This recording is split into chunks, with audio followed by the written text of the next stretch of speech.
Hello and welcome to a brand new episode of INside HCISD. I'm Brandon Delankele, senior at Harlingen High School South. And I'm Jacob Limas, a senior at Harlingen High School. We've got a lot to talk about today. Let's get started.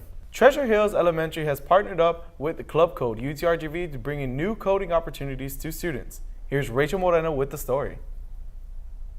HCISD made a partnership with Club Code UTRGV. As a result, they created workshops for teachers to teach coding skills to the students. There's going to be competitions, and they are going to take this information, all the skill set that they learned through the CS First, and they're going to have to apply it without steps. So the things that they're doing is kind of their practice, is their way to learn, and it's teaching themselves how to do it.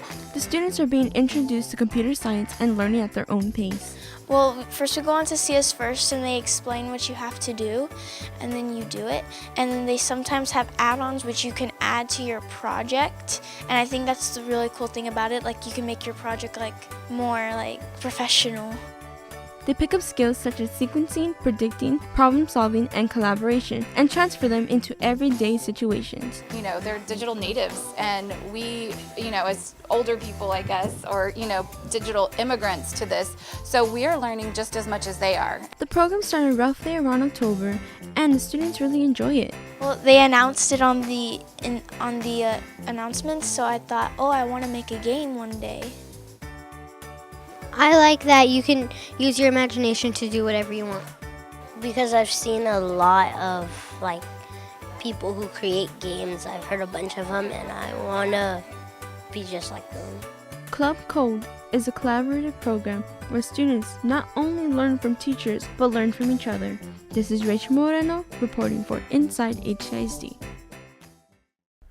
Wow, that's a great opportunity for students who are interested in the STEM-related fields. It sure is, Brandon. Speaking of great opportunities, I recently got a chance to meet up with Vela Middle School's speech, drama, and debate team, who won 3rd place in the Sweepstakes Awards. Here's more on that. It must be apocalyptic living with him. What? Apocalyptic? They started the program thinking at least 10 kids would join, but with over 30 students strong, the Vela speech, drama, and debate team see no signs of slowing down. They have competed in at least 2 competitions a month since their inception, traveling across the valley and even going to Corpus. And with their middle schooler national qualifier just around the corner, this team is more than ready to show what they're made of. These kids are not shy. They're definitely dramatic. Some are a little bit more to themselves and quiet, and so we kind of work with them. If they don't want to compete in many events, we just kind of get them comfortable with the one that they're currently doing. When they experience success, when they're feeling comfortable enough to try another event, we do encourage them. But what we're finding is most of the kids are doing multiple events. We have kids competing in 5, 6, 7 events. For the majority of the kids, they're doing multiple events. We do have some kids that are doing maybe 1 or 2 events, and that's okay. Because it is a program that's growing, and we want them to be successful at what they're doing and to feel comfortable and feel like they're accomplishing things and getting better as performers, debaters, and public speakers. Other than speech, drama, debate, drama teacher Jason Izquierdo is also the curator of multiple plays being performed inside Vela. Well, every fall I write and direct an anti-bullying play, and it's different every fall. And then, of course, throughout the year, I work on one-act play. This year's play is called The Miracle Worker, the story of Helen Keller. And in the spring, around April, May, I write a comedy play which involves students and teachers on stage at the same time, working together. So it's like a staff-student play, and that's a fundraiser, and that's a comedy. So I have 3 shows throughout the year. The students taking part of the speech, drama, debate team seem like absolute pros, but they share their advice on not letting the spotlight get to them. Yeah, before I was a little to myself, so I never really got out there and did a lot of stuff. But now that I joined, I'm more open. Just go out and kind of just be yourself, try new things, it's fun, trust me, you'll change. I was telling Bub, we're no longer speaking. I can prove to you I'm the color of the sun, because last Tuesday, you used me the color of the sun in your Happy Farm coloring book. In case you've forgotten, it's on page 7. Just be yourself, deep breaths. It looks worse if you don't know what you're doing, so just kind of play it off like you do. Whenever I started, I got some of my friends to join, and so that was kind of like I just hung out with my little group of friends. But then whenever later on in the year, I started hanging out with 6th graders and 7th graders that joined the team. And so I talk to more than just my group of friends. I wish this team the absolute best in their endeavors. Reporting from INside HCISD, I'm Jacob Limas. Great job, Vela Middle School. Hey, Jacob, did you hear about the National PTA Reflections theme search? No, I didn't. What's it all about? Well, the National PTA Reflections are searching for a theme, and a 3rd grader at Rodriguez Elementary was selected as a finalist for her theme, No Limits. Let's check it out.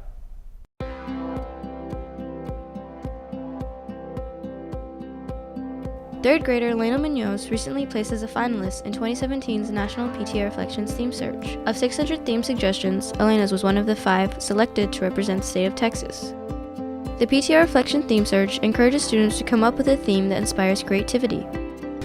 I chose the theme No Limits. Elena chose the theme No Limits. For her, this theme means not to give up and to keep trying because there are no limits. She was also proud she made it as a finalist and encouraged other students not to give up. Like if they play an instrument, to keep trying, not to stop on that note or that song. She also plans to apply this theme to her life as she has started playing a new instrument. I now play the violin, and I know I won't stop, and I'll keep trying even if I get something wrong. Elena would also like to share a message with fellow students. I would like to give a message to the other students to keep trying on their dreams. No limits! This has been MACA student reporter Jaden Rivera. What a cool theme and a great accomplishment. Totally. Before we wrap things up, Harlingen South Student Council is collecting canned goods to provide to families in Harlingen. Let's see what that's all about. The Compact Hunger campaign is a way to help donate to those in need. A student at Harlingen High School South founded this campaign and says it is a wonderful way to give back to his community.